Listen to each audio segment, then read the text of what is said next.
나는 지금도 일조문을 오를 때마다 가끔 큰 스님을 뵙곤 한다. 중이 어디를 나다니다 이제 오느냐 꾸중이라도 하실 듯 큰 스님께서는 여전한 모습으로 백년암 일조문에 서 계신다.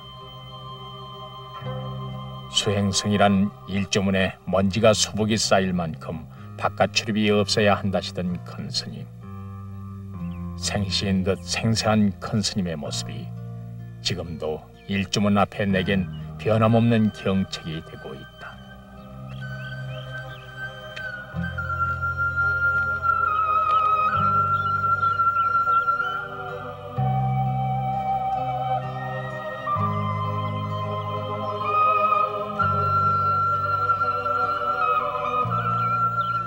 큰 스님을 백년암에서 처음 뵙고 행자가 된 것이 벌써 20년도 더 된 옛날 일이 되어버렸다.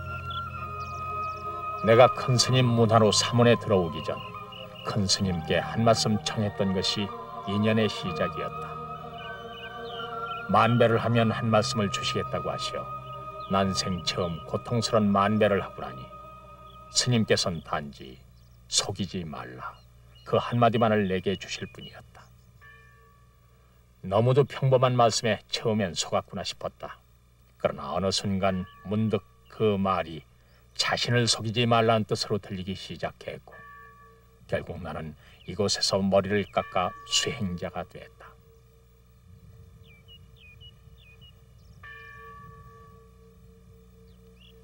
그런데 어느덧 그분은 떠나시고 나만 이제 여기 남아있다. 큰 스님 편히 모시려던 새 집에 당신께서는 기어이 돌아와 보지도 못하셨다. 이제 기념관으로나 꾸며질 이 빈 집에 우린 큰 스님의 그 어떤 가르침을 담아낼 수 있을까?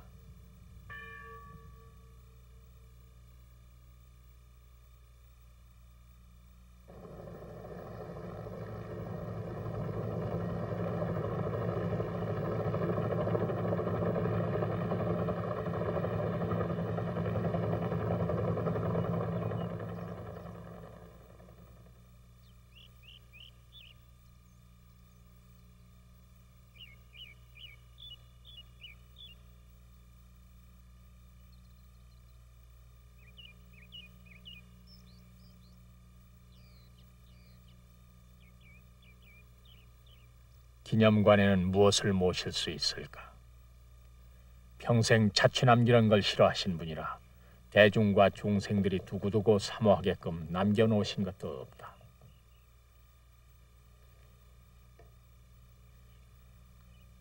유품을 늘어놔봤자 안경과 노트, 당신께서 보셨던 경전과 책들, 평생을 지니셨던 승려증 정도가 고작이다. 스님, 테이프는 무슨 테이프입니까? 이 테이프는 옛날 노스님 모습을 담아놓은 그런 테이프인데 지금 보이는 저 비디오 카메라 저 가지고 찍었는데 찍어놓은 그 첫 작품이라. 그래서 스님께서 그때 안 나가시려는 것을 갖다가 억질로 사정 해가지고 겨우 담아놨는데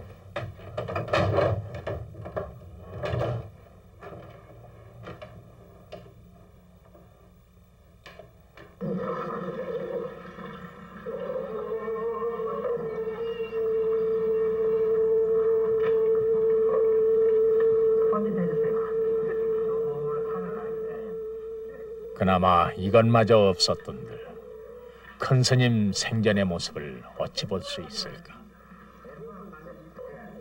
오래전 우리 몇 사람의 제자들은 큰 스님의 일상을 남겨두기 위해 비디오 카메라를 한 대 구입했었다. 제자들이 직접 설명서를 카메라가 어떻게 발전했는지 어찌 아실 수 있었을까? 큰 스님께서는 무비 카메라 앞에서도 옛날 정사진 찍듯이 번번이 멈춰서 포즈를 취하시는 것이었다.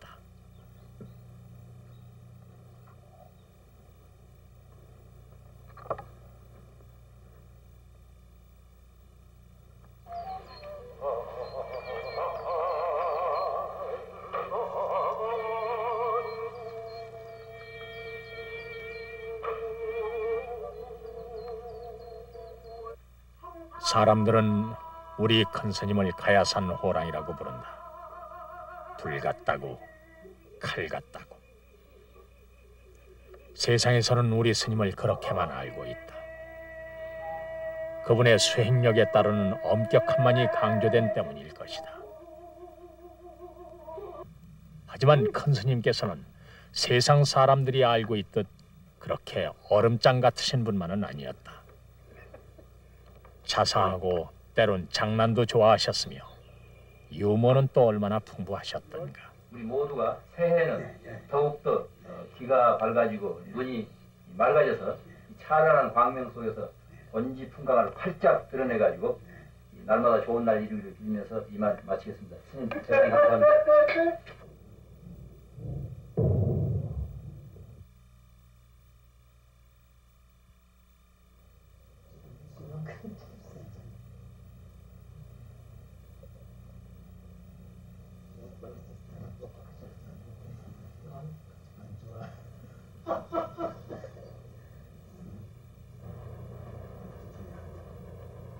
우리 다시 만날까?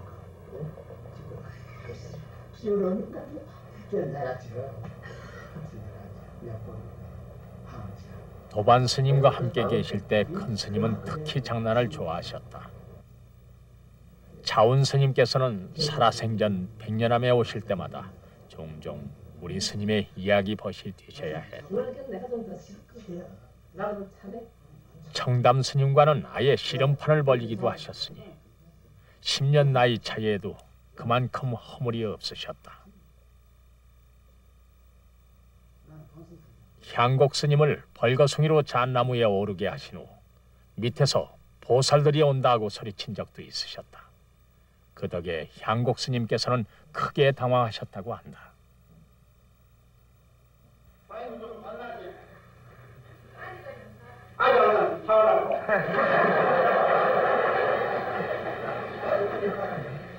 재미있는 얘기로 대중과 신도들을 사로잡기도 하셨던 큰 스님.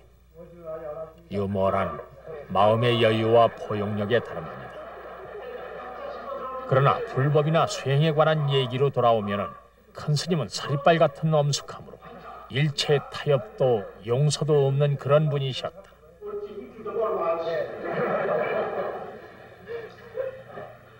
이거는 인원도 아니고 똑똑하고 서로 사이가 아니라 명령이야. 내가 그렇게 사람 나가야 어떻게 내가 시키냐면은 이번 명령 정리는 밤창이 있어야 되는데 밤창 신주기에 못 알겠어? 네, 알겠습니다. 이게 밤 10시간씩 밤창 신주기에 아무만 혀를 붙여서 못하면 알겠지? 밤잠 힘좀 써줘. 그전에는 오늘을 맞으면 자꾸 비리고 내일을 맞으면 자격이 비리고 내일을 힘주고 밤만을 맞으면 죽이 달라. 차는 우리 차를 먹고 밤참을 맞으면 힘주 두 가지 있잖아. 그럼 장관은 없잖아. 여자 큰일 났네. 그럼 저 노장 조지 나무 같잖아. 아버지였어. 우리 차가 세다 말이야. 차를 골짜 지키면 못 살고 지지를 못 사는 사람 많이 있어. 까오를 맞아 같이 좋아하자. 올해 천재 한번 해보자. 유라시는 들립니다. 올해 특별히 말이야. 장관하고 전부 다 쓰다가 결제 기간 중 대중들은 일주일 동안 잠 한숨 자지 않고 참선을 계속해야 할 때가 있다. 이름하여 용맹정진. 그 기간 동안이면 대중 스님들은 느닷없이 들이닥치는 큰 스님 때문에 더욱더 긴장을 풀 수가 없었다. 큰 스님께서는 백년암에서부터 큰절 해인사 선방까지 가파른 산길을 한 걸음에 내려오셔서 쩌렁쩌렁한 목소리로 대중들의 졸음을 깨워주시곤 하셨다.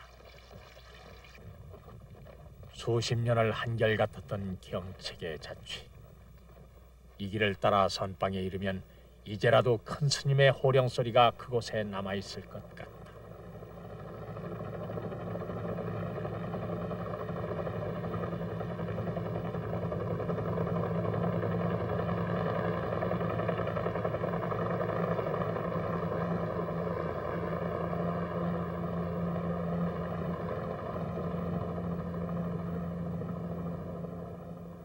선방에서 꾸벅거리는 스님들의 어깨에는 큰 스님의 장군 죽비가 사정없이 내리꽂히니 일주일에 부러지는 죽비가 5, 60개는 됐을 정도였다.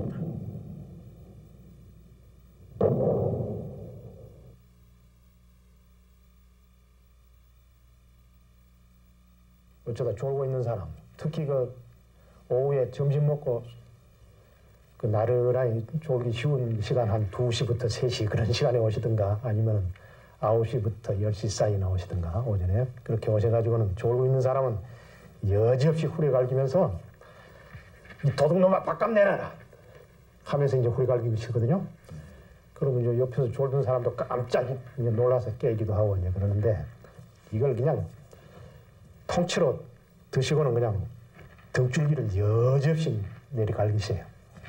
그리고 그것도 모자라가지고 이걸 꽉 분질러가지고 통째로 2개를 들고 막 내리갈기시면서 해사밥이 썩은 맛이래! 하면서 이제 그렇게 고함을 지르시면서 경책해 주시고 이제 그런 그 엄중한 경책을 받으면서 저희들이 지도를 받았습니다.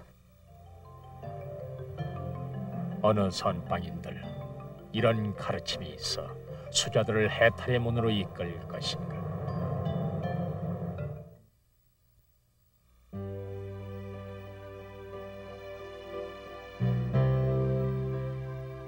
일주문 앞에 큰 스님은 정말로 가야산 호랑이 같으셨다.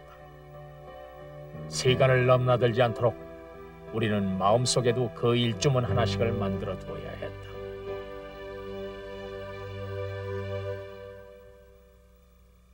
옛날에 스님께서 여기 오시고 하면 이 병이 남은 일주문이 함부로 생각하지 마리 그러시대요.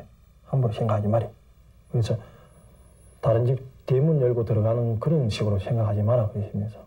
그래서 우리 스님 좀 모시고 있었지만 다른 분도 쭉 계시고 그랬지만 저 일주문에 스님 허락 없이 특별히 문을 나섰다가 다시 뭐 쫓겨난 분도 있고 그래서 그게 우리 저 일주문이 도저히 이렇게 스님 허락 없이는 넘지 못할 그런 어떤 선이었습니다. 한번 들어오면은 예, 특별히 스님이 꼭 허락하지. 옛날에는 그래 한 스님께서 계셨는데 하도 이제 민영이고 이제 밖에를 못 나가 보니까 하도 궁금하고 그래서 서든 안경을 다 깼습니다.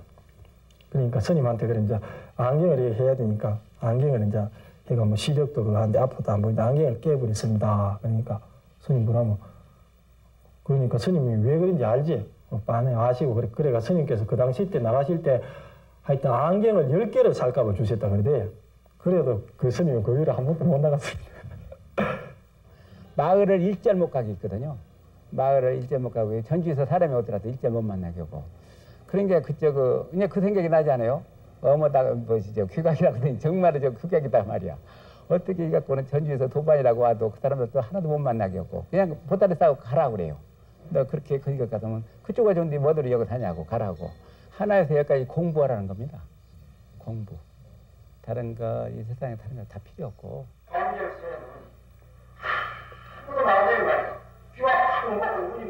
그러나 그 공부는 속가에서 얘기하는 그런 공부와는 달랐다. 큰 스님께 공부란 곧 참선이었다.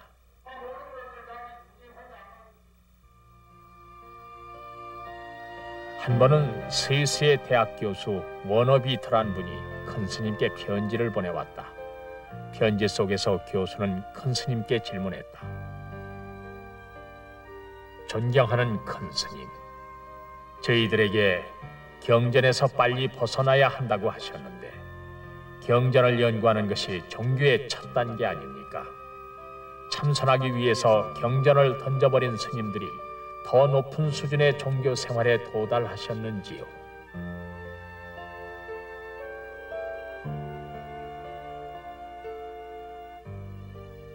큰 스님께서는 대답하시기를 진리는 어느 문장에 있지 않고 자기 마음속에 있습니다. 그러니 진리를 알고자 하면 자기 마음을 깨달아야 합니다.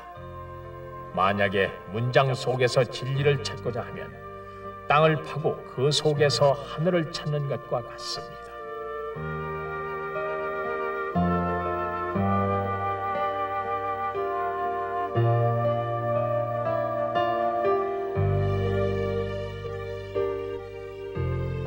스님께서는 더할 수 없는 선생이셨다. 참선을 위해서라면 모든 것을 아낌없이 버리시는 그런 분이셨다.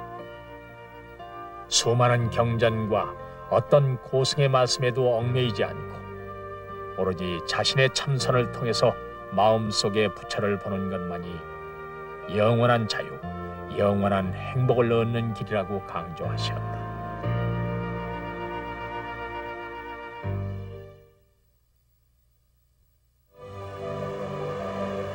큰 스님께서는 어떻게 하면 눈을 뜨고 부처가 될 수 있는가?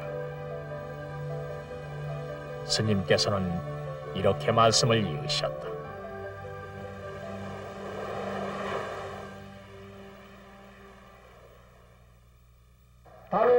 달을 볼 때, 이게 그냥 이제 달을 봐라 하면 곤란하거든.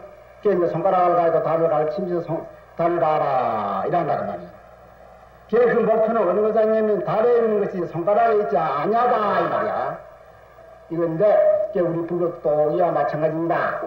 부처님의 법문 팔망대장경이라는 것은 전체가 다 달 가르치는 손가락이라 지었지요. 그러니 마침 누구든지 손가락 지금 말하자면은 말로 따라가지 말고 실제 목표인 달을 봐라 이것이라 달을 봐라 이것이란 말이야. 그러면 어떻게 해서만은 말로도 표현할 수 없고 문자로도 표현할 수 없는 말이야. 그 법을 바로 깨칠 수 있을까? 그건 이제 자성을 깨쳐야 된다. 그럼 자성을 어떻게 해서만 자성을 깨칠 수 있나? 그것은 무엇이냐면은 참선을 해야 된다. 선정을 딱 해야 된다. 그 선정을 딱 나가니까 마지막에 어떤 방법을 해야 된다? 화두를 해야 된다.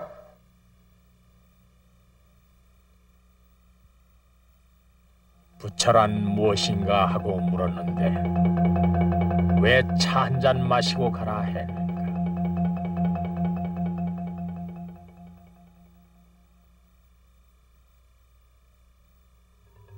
왜 또 뜰 앞 잣나무라고 했는가?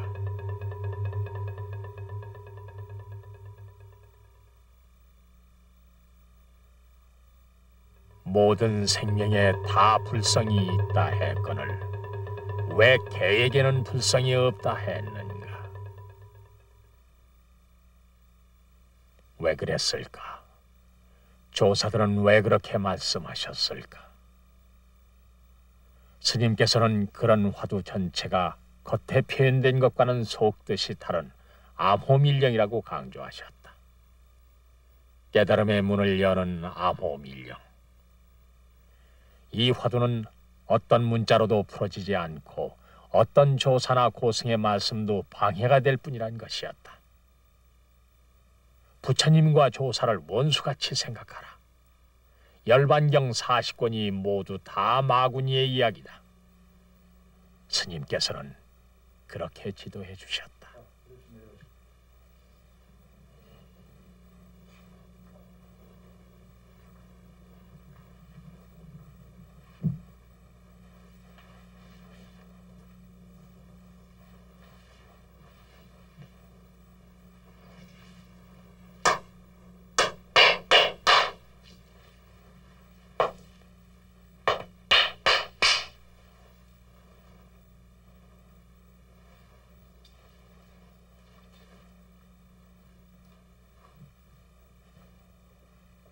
큰 스님께서는 화두를 붙잡고 참선을 지속하기 위해 수자오계라는 구체적인 실천 방법을 내려주셨다.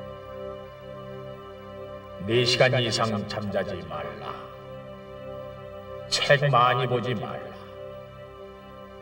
간식을 먹지 말라. 말을 하지 말라. 돌아다니지 말라. 그래도 공부가 안 된다면 내 목을 베거라. 그것은 어느 고승도 얘기한 적 없는 당신의 체험에서 우러나온 독창적인 방법이었다.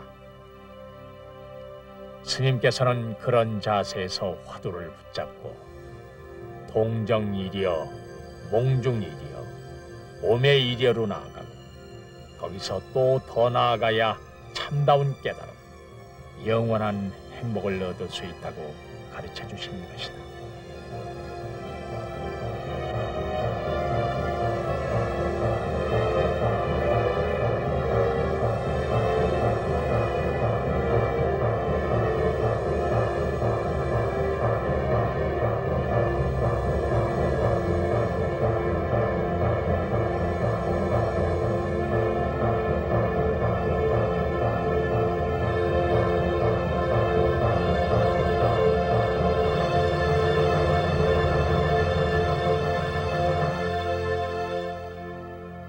큰 스님이 어디 계셨느냐 하면은 저 토용 안정사라고 조그마한 좀 토굴 비슷한 데 계실 때 이제 그때는 저 스님 이제 지금 별당로 스님 여러 그런 큰 스님들이 이제 가실 때 저는 이제 세중이거든.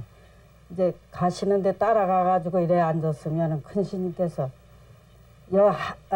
그동안에 석 달 동안 공부한 거 내놔라 이러시면 뭐를 내놓으라 하시는가 이러다가 그때는 스님네도 다 가만히 그만 뭐 큰 스님 한 말씀 나오면 그만 가만히 계세요.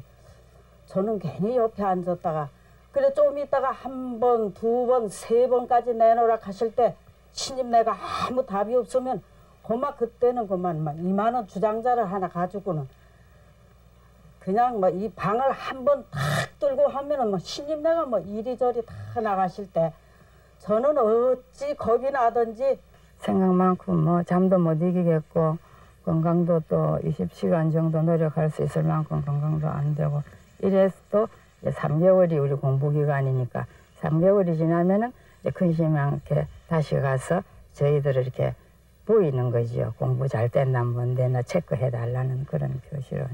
그래서 큰 스님을 뵈면은 한 길만 가거라. 한 길만 가거라.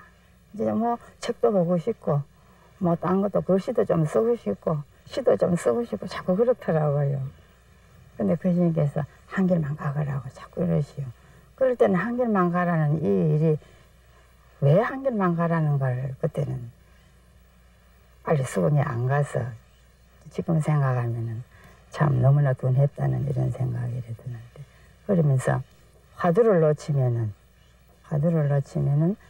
살아있어도 성장이다 이런 말씀을 하셨어요.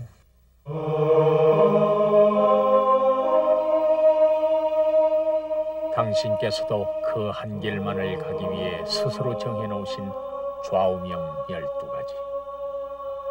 그 한 길을 가는데 피해야 될 것을 적어놓은 12명에는 그래서 안 입을 자가 12번 들어가 있다.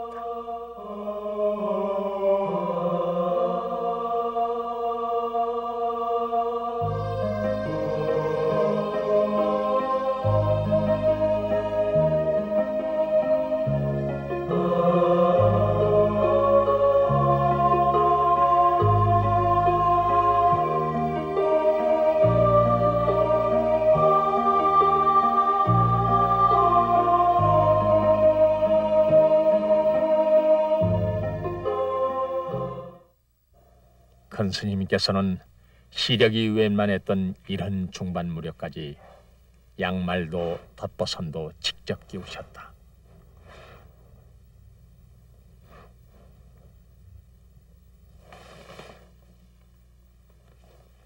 그리고 번뇌를 물리치신 자국과 같은 누더기 그 한 벌을 남기시고 호련히 떠나셨다.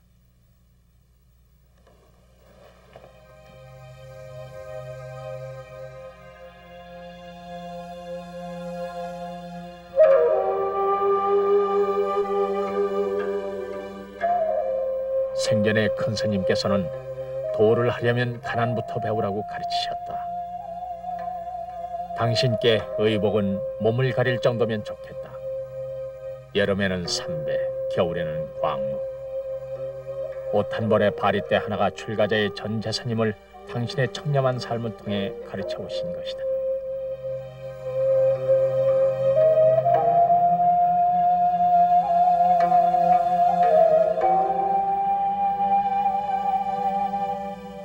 당신께서는 이 옷을 열반 때까지 손수 기워 입으셨다. 어찌 이럴 수 있었을까? 어느 누가 이 철저한 무소유의 정신을 흉내낼 수 있을까?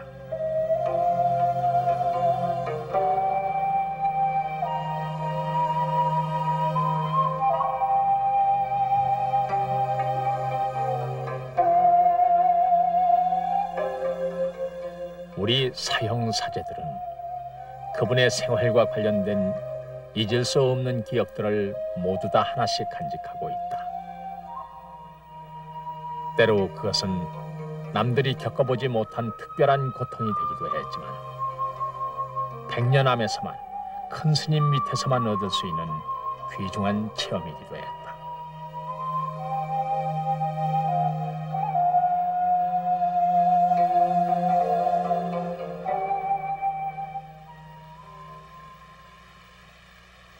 그 중에서도 열반 무렵까지 큰 스님을 시봉했던 원구 스님은 기억이 더욱 생생할 것이다. 큰 스님께서는 평소 음식은 영양실조 안 걸릴 정도면 된다고 하시면서 소식으로 일관해 오셨다.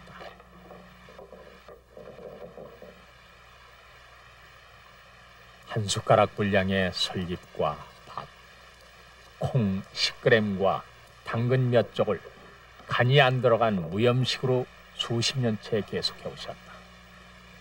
그런데 그 분량이 얼마나 정확하셨던지 눈짐작으로는 어림도 없었다는 것이다.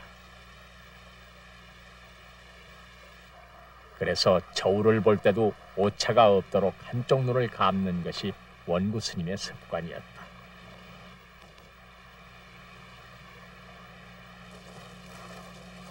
선생님께서 콩을 10g 드십니다. 10g인데 옛날에 제가 이제 이거 저울 서기 전에는 이제 콩을 갖다가 좀 숫자로 헤아리고 그랬습니다. 숫자로 헤아리고 해서 한 15개에서 16개 정도, 20개 조금 못 미쳤거든요. 그래서 옛날에는 이제 뭐 숫자만 믿고, 믿는 건 숫자밖에 없으니까요. 숫자만 믿고 한번 올리시니까 콩을 많으시다 그러시더라고요. 콩이 아주 많으시다고 그냥 이렇게 날벼락 내리시더라고요. 이상하다. 콩을 내가 이렇게 스님 어깨 너머로 뭐를 꾸지람을 하시길래 콩을 내가 얼마나 많이 담을길래 이렇게 꾸지람을 크게 하시는 싶어서 샤워해 보니까 숫자는 똑같더라고요. 그리고 스님 그 숫자는 16개밖에 안 되는데 이렇게 말씀하니까 야 이놈아 콩도 큰 거 있고 작은 거 있다 그러시면서 그래서 아주 호되게 꾸지람도 듣고 그래서 이제 그 이후로는 이제 저울을 사용하고 난 이후로부터는 특별히 이제 그렇게 꾸지람은 듣지 않고 그랬습니다. 솔잎 시작을 이제 오래 하다 보면 이제 한번 올라가서 밑에서 보면 그 솔나무가 솔잎이 아주 좋은 것 같은데 위에 올라가서 막상 보면 솔잎이 안 좋은 것도 많이 있습니다. 많이 있고 그래서 다시 못 내려오거든요. 한번 올라가는데 힘들고 해서 이제 몇 나무 이렇게 올라갔다 내려갔다 힘들어 못 하거든요. 그래서 솔나무들이 이렇게 겹치게 있는 것은 솔나무에서 솔나무로 이렇게 넘어가고 그렇거든요. 곁에 있는 솔나무 가지가 이제 개우선이 잡히면 쫙 당겨서 솔나무에서 솔나무로 넘어가고 그래서 솔잎 이렇게 스님 시참을 하고 이제 솔잎 이런 걸 하다 보면 이제 나무는 이렇게 이제 날아다니는 것들 그 정도의 그런 모습이 되고 그렇습니다. 뭐 이렇게 스님 열반 이후에 쭉 생각하고 그래 보니까 이제 당신께서 꼭 그래 필요하셔가 하신 것이 아니고 다 우리들이 이제 수행하는데 어떤 그 공부의 방편으로 사용하시 그런 것 같습니다.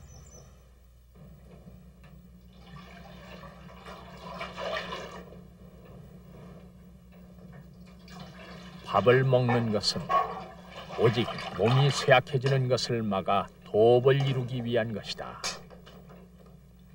일찍이 조사 스님들은 바루공양을 일러 그렇게 말씀하셨다. 우리 스님께서도 하루의 밥 3끼는 신도들의 피와 땀의 결정임을 잊지 말라고 하셨다.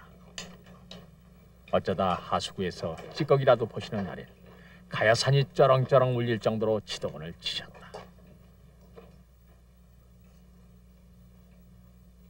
그런 큰 스님을 우리 모두는 기억하고 있다. 이제 그때 스님들하고 행자님들 다 해가지고 한 7, 8명 그리 됐는데 이제 국수를 하면서 보통 우리 국수하면 이제 그 김을 안 빠졌습니까? 김을 빠졌는데 그 제가 이제 그때 소임이 최고입니다. 그 최고에 대해서 이제 김을 한 8장인가 해가지고 이제 그 국수 그릇마다 이제 다 그 김을 빠졌는데 이제 그때 스님 나 보시고 막 호통을 치는 거예요. 김을 너무 많이 쓴다고요. 그래서 왜 그래 보통 국수 한 그릇에 김 한 장을 쓰면은 그 많은 거 아닌데 왜 그래 호통을 치는가 그래 생각했지만은 스님께서는 이제 간장 한 종지에다가 김을 한두 장만 부셔가지고 넣고 그걸 전부 다 이제 7사람, 8사람 다 나눌 수 있다는 거죠. 그런데 2장 하면 충분할 것을 8장이나 이제 그 남기라는 거죠. 이 산중에 그때 전부 걸어서 쳐다 올리고 모든 걸 하는데 하나하나 물건이 얼마나 소중하고 귀한 것인데 그런 식으로 하냐고. 예전에 원문선사 같은 중국의 스님은 콩나물 대가리 하나 자기 제자가 버리는 것을 보고 그분이 다리를 저셨다는데 전 다리를 이끌고 심리를 그 하나 주스로 따라갔다는 말이 있는데 그것에 대해서 어떻게 생각하느냐고 이래 해서 이제 아주 이제 당황도 되고 그 뒤에 이제 참 선사들이 공부를 하신 분들은 참 특이한 데가 있구나 좀 별스럽기도 하지만도 이제 생각하는 바가 이제 우리 보통 사람들하고는 많은 차이가 있구나 하는 것을 느끼고 더 이제 존경하게 됐습니다. 우리 백년함에는 단청이 없다. 성녀가 사는 집에 화려함이 웬 말이냐는 큰 스님의 생활 신조가 이 소박한 처마에 배어 들어가 있다. 단청을 하면 집이 오래 간다지만 집은 썩더라도 정신은 살아야지 하시던 큰 스님.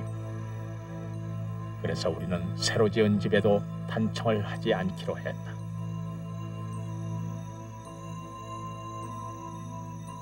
그리고 백년함 법당에는 불전함도 없다.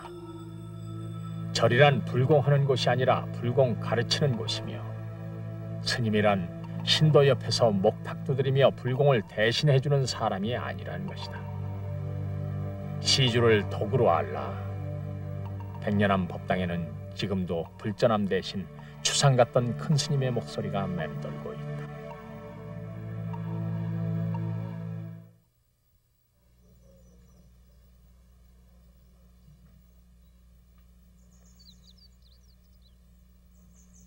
평생을 이어오신 큰 스님의 정빈 생활은 세월의 곰삭은 백년함 구석구석에도 그 자취를 남기고 있다. 생전에 큰 스님 방은 기둥이 다 썩어 손이 쑥쑥 들어갔고 열반하시기 한 해 전엔 급기야 방 한쪽이 무너지기도 했었다. 그제서야 겨우 보수공사하시는 것을 허락하셨지만은 끝내 이곳에 돌아와 보시지 못하고 열반에 드신 것이다.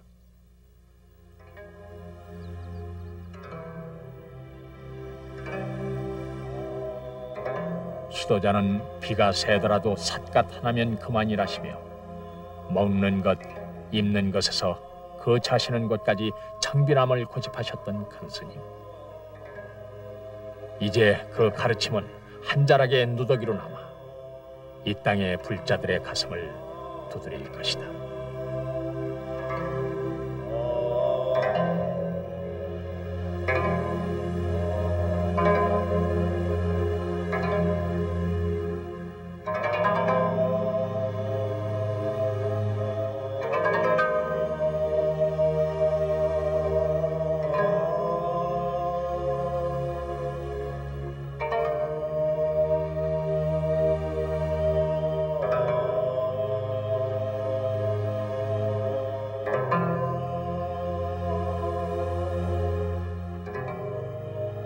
스님 입고 계신 옷이 저희가 보기에는 상당히 남루하고 누더기입니다만서도 몇 년 동안 입으셨습니까? 30년 넘었어요. 30년 넘었어요. 넘으셨습니까? 네. 두 개인데 이제 빨대는 또 딴 건 있고 너는 두 개랑 30년 넘어서 두 개였다. 그건 40년 됐어요. 평상시에는 안 입으시고 예식 있을 때만 입으십니까? 아니 장기고 된 옷이라네. 네, 늘 입고 계시는 옷이시군요. 네. 네, 그렇습니다. 오늘 특별히 입고 나온다는가 봐. 장기고 된. 나 제일 못났기 때문에 좋은 옷 입을 짝이 없어요. 그래서 창 떨어지는 거 입고 다녀요. 싫죠? 다른 사람 좋은 옷 입고 다니지만은 나 뭐 아무 차이가 없어 좋은 옷 입을 수가 있나?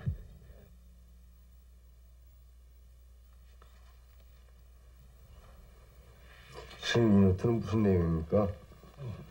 그 머리가 또 보자. 이거는 뭐 낡은 노트네. 이 노트는 뭐냐면은 또 101번문 하신 그 이제 테이프가 있었구만. 녹음 테이프가. 그걸 이제 뒤에서 이제 뒷방에서 몰래 이제 듣다가 내가 이제 듣기만 해서는 이해가 안 되니까 이걸 갖다가 내 실력에 맞게 어떻게라도 한번 이제 그 녹취를 하자. 이러다가 이렇게 다 그 한 100개 번역하는 것이 한 3, 4년 걸렸다고 기억이 돼. 널 쭉 했으면 하루 한 개 정도 풀면은 6시간이 걸리는데 꼬박 6시간이라 숨소리, 기침소리 하나 빼지 않고 다 지금 이렇게 정리해 놓은 노트가 이 노트였어. 그래서 이걸 보고 이제 있으니까 하루는 스님이 오셔가지고 니는 뒷방에서 뭐하노? 이래서 여차여차해서 뭐 스님의 지금 테이프를 정리합니다 하고 이제 말씀을 드렸더니만은 스님께서는 그러면은 그 번역된 그 노트를 정리를 해서 가져와 봐라. 그래서 좀 당신 말씀 그대로 녹음된 것을 숨소리 하나 빼지 않고 그대로 정리해 갖다 드렸는데 이게 글이라고 가져왔느냐고 야단을 몇 번 맞고 그래도 3번을 태자 맞으니까 스님께서 그러면은 안 되겠다. 네 아침 새벽 예불 마치고 들어오너라. 이래서 이제 당신께서 상당법을 그걸 이제 직접 구술하시고 나는 이제 아침에 새벽 3시 반쯤 들어가서 그걸 받아서 이제 쓰고 이랬는데 어떤 날은 3시 반에 이제 들어가서 이제 내가 조는 날이 있어. 스님께서는 원문을 보고 한참 이야기하셨는데 나는 그냥 볼펜을 가지고 졸고 있어가지고 이라막 하고 이러면은 지금 어디까지 한다 하면 나는 모르지 뭐 졸았으니까 그래가지고 또 기통병도 맞고 꿀밤도 맞고 넓은 상식이 포함되어 있는 그 100일 법문은 한 6년 7년까지도 정리를 못하다가 좀 큰 스님 떠나시기 1년 전에서 비로소 이제 우리 동국대학교 박사과정에 마친 원영 스님 덕으로 그렇게 해서 이제 정리가 돼가지고 100일 법문 그걸 제일 먼저 말씀하셨는데 제일 끝으로 이제 그 책을 내므로써 이제 큰 스님의 법어집을 왕관을 보게 된.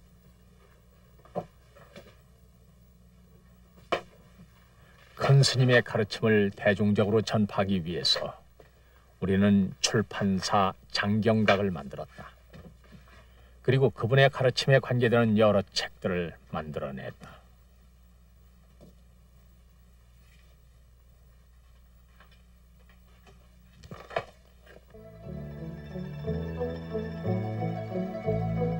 당신의 말씀을 직접 받아 적은 책 11권은 성철스님 법어집이라고 이름 지었으며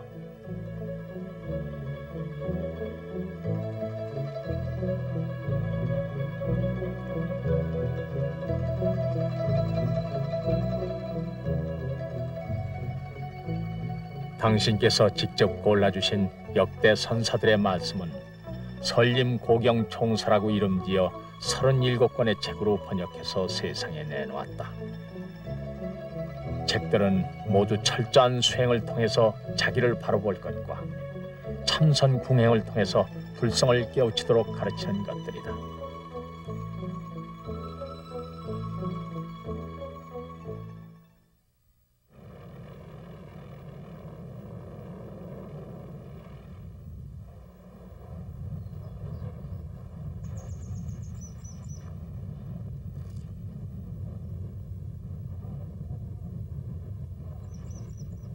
스님 떠나시고 얼마 후 나는 큰절 해인사의 소임을 마치고 백년암으로 돌아왔다. 내 마음에 아직은 큰 스님께서 백년암에 계셨다. 그분 모시고 오르내리던 산길도 그대로요.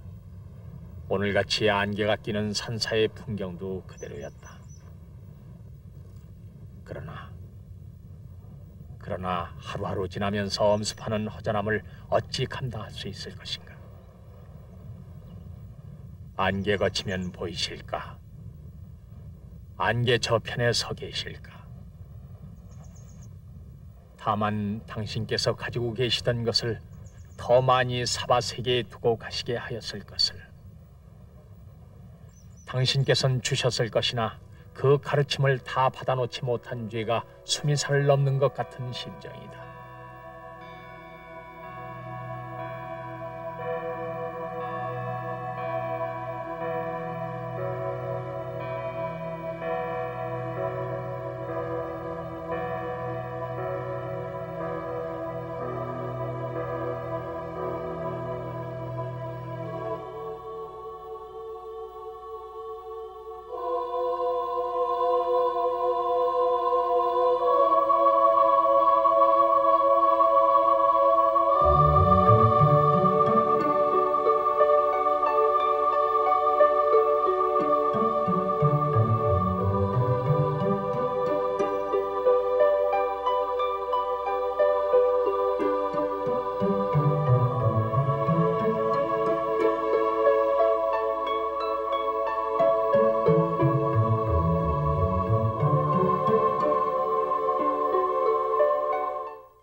재간세는 언제 이 시시각각으로 자꾸 생멸 하는 것이 재간세인데 그거는 겉보기고 실제만 안 되면 내용에 있어서는 삼남한상 우유전체가 상중을미다 이 말이야.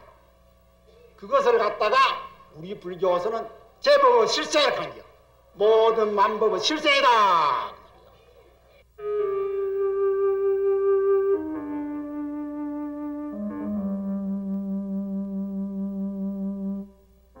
내가 백년암으로 출가했을 때 큰 스님의 세수 어느덧 환갑이셨다.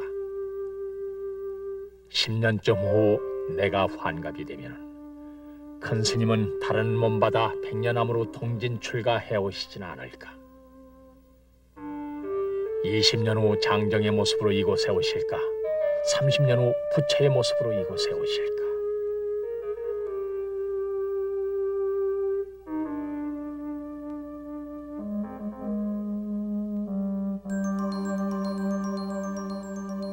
생멸의 세계에서 불생불멸의 세계로 드신 성철 큰 스님. 억겁이 다하여도 그 자성은 꺼지지 않고 불생불멸한다 하셨으니 이제 큰 스님은 또 어느 법계 어떤 몸을 빌어 우리 곁에 오실까?